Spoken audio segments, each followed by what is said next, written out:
Hey guys, it's me Lucy here and welcome back to my channel. So today I've got a story time for you all. It was when I was 15 years old, so it was quite a while back. So it all began, I was in an Australian history class, and so the excursion for the day was to go to the city and go to the Melbourne jail, walk around all the scenic routes in the city. So we went to the Melbourne jail. Melbourne jail was home to like a lot of convicts. They came to Victoria, and Ned Kelly was in there and a lot of other people were hung in that jail because they were murderers. Anyway, so we were told when we first got there that there was a room in the building that was haunted. They didn't tell us the number of the room at all.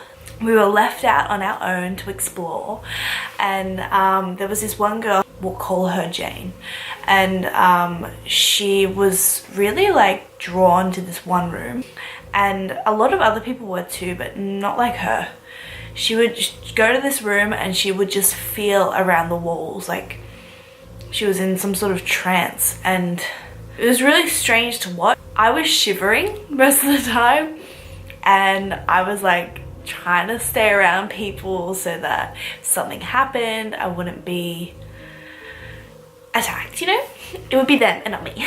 So after that whole exploring of the jail, we all went down the stairs to, you know, meet up. And this room that she was circling, she didn't know at the time, so I don't know like how she got it, but it was actually the room that was haunted. I was like freaking out at this point, and I'm so glad that we left. I remember just feeling so happy that we left that room. But when Jane walked down the stairs, she's a dark-skinned girl, but she looked so pale. I was like, Jane, are you okay? And she was like, yeah, I'm fine, I just feel really faint. And we were sort of like, oh, okay. And so we left the jail and we were walking across the road at the lights, and she turns around and walks back towards the jail, and she just falls over in the middle of the road and has a seizure. That night I went home and I wrapped myself in a blanket, put the TV on for background noise, and just shivered. Like, I was a child, yeah, but I would still have the same reaction now. Like, it was horrifying. She went to the hospital and she did like all these tests and stuff to find out what was wrong with her. Nothing came back. So that's not freaky. I don't know what is. Actually, I've got a better story. So this one, I actually saw a ghost. So we were in schoolies in the Gold Coast. Look, all of you skeptics out there saying, oh, you were probably just drunk. I was sober, 100%. Sure, I was a little tired, but I've been sleeping. Anyway, every time I tell this story, people are like, oh, probably just tired. Anyway, so this time we'd been partying, yeah, whatever, but today was like we were sleeping in. So I was asleep and my friend Jess was sleeping in the bed. My other friend Casey was in the lounge room or whatever. I was asleep, and we'd have some like strange occurrences beforehand, but none of us really thought anything of it, you know. It was like one of those things. A couple of nights before that, the lights were sort of flickering, so I already had my thoughts that this place was haunted. I went to sleep in this bed next to my friend, and I remember waking up and just going like, oh, I was like so drowsy, and I'm getting chills right now. I'm home alone.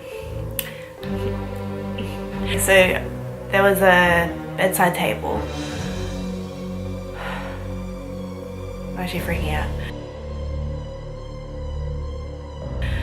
It was like a bedside table, and there was this man, and he was like a blue spectral figure, and he was just sitting there with his hands in his head just like that, and was like sad, really sad.